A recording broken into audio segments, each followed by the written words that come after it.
ဒီနေ့မှာတော့2026ခုနှစ်ဖေဖော်ဝါရီလပထမပတ်အတွက်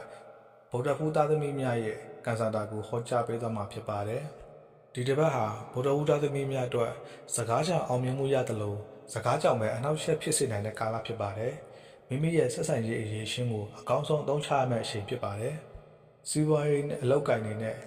စကားပြောဆိုဆက်သွယ်ရတဲ့အလုပ်တွေမှာအလွန်ကံကောင်းနေပါတယ်။လူကြီးသူမတွေရဲ့စောင့်မတိရှိမှုကိုရရှိနိုင်ပါလိမ့်မယ်။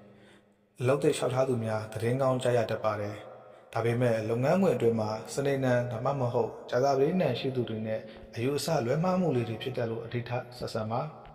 ဝင်ငွေလမ်းကြောင်းဖြောင့်ဖြူးနေပါတယ်။ဒါပေမဲ့သူတစ်ပါးကိုငွေချေးခြင်းအာမခံခြင်းတွေလုံးဝရှောင်ကြရပါမယ်။လူမှုရေးမှာတော့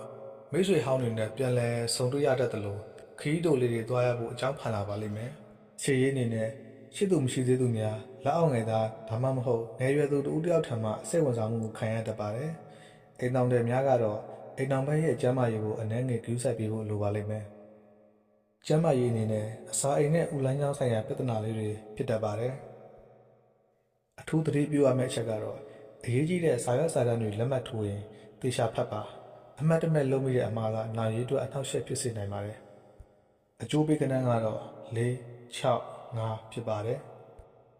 ရရအနေနဲ့ဗုဒ္ဓဟူးနေ့နံနက်မှာဖះ၌ရွှေကြည်မုံဒါမှမဟုတ်ပေါင်မုံ4ချက်ကတ်လူပါအလှူဒန်းတစ်ခုခုမှာတက်နိုင်သလောက်ဥပမာ400ဒါမှမဟုတ်4000ပါဝင်လှူထားပါ